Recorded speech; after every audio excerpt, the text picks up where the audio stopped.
Hi, I'm Kiah Alberts, and I'm half Dutch and half Haitian.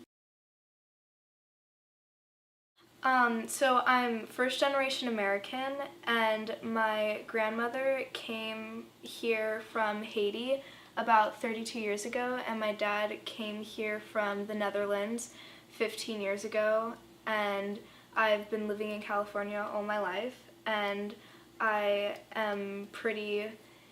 in tune with my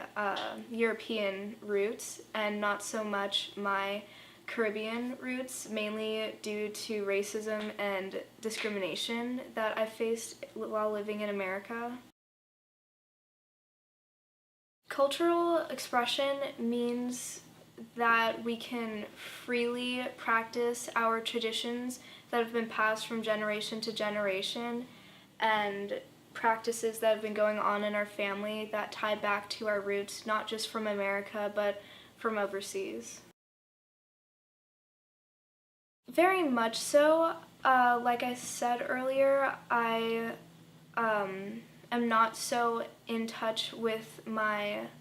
black side of my family until recently. I've been getting more comfortable with embracing it and just being able to realize that it's okay to be black and my skin color isn't a weapon, and especially with things that have been going on in 2016, 2017, it's kind of been really hard to stay in touch with that. Not really in America, but I have noticed when I go visit my family in the Netherlands, since my dad is my only paternal family in America, it's a little bit difficult, but I am partially fluent in Dutch, so that does make it a little bit easier. Well, for my Haitian side, I really do enjoy all of the traditional garments and the dishes and just the culture itself, I guess, and just how kind of tribal and native it is and more down to earth, because I feel like that's more than I have ever experienced in America. I've unfortunately lost friends from that, especially the controversy surrounding the N-word and blackfacing and cultural appropriation. And me being the person I am, I usually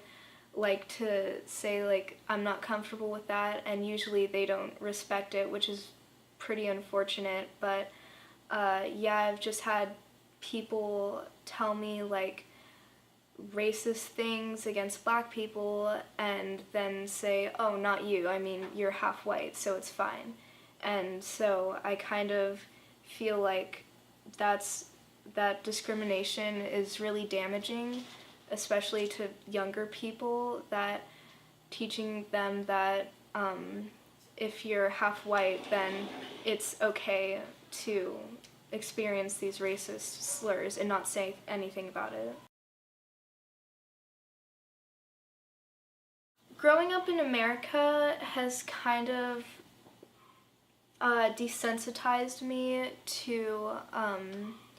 racism and stigma and discrimination, and it's kind of a more normal thing, and I almost had to train myself to realize that this isn't okay and to make sure that I do have to stand up for these things. And it kind of separated me from my culture because I'm very distant from my Haitian roots and kind of more leaning towards my European roots just because of all the stigma. I really hope that in the future we can see the change, especially with cultural appropriation and blackfacing and the controversy surrounding the N-word, and just the stigma and discrimination against not only black cultures but Hispanic and Latin and Asian and immigrants as a whole. And hopefully in the future we can see the freedom to express your culture and be true to your roots and realize that it's okay not to be 100% white and that you're human either way. Definitely, I feel like, especially growing up and not in recent years, I've felt more inclined to distinguish that, oh no, it's fine, like, I'm half white, I'm not entirely black, so people don't necessarily treat me differently in other ways as if I was 100% black, but now that I'm kind of more educated and aware of these topics, I'm seeing that, like, it either way, like, I'm entitled to be both because I am mixed. I feel like when you're, and I'm just using black because that's what I identify most with, but I feel like if you're 100% black, then you face, sorry, I face like all of the wrath of white supremacists and the KKK and all of these hate groups, whereas if you're biracial, then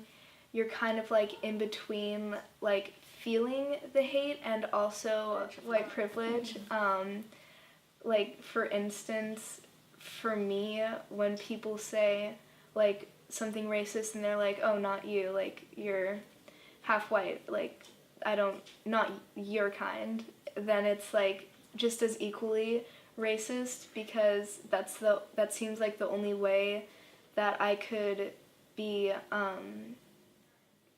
like privileged or entitled to something in this world was if I was even a little bit white. Then that seems like the only way that I'm human.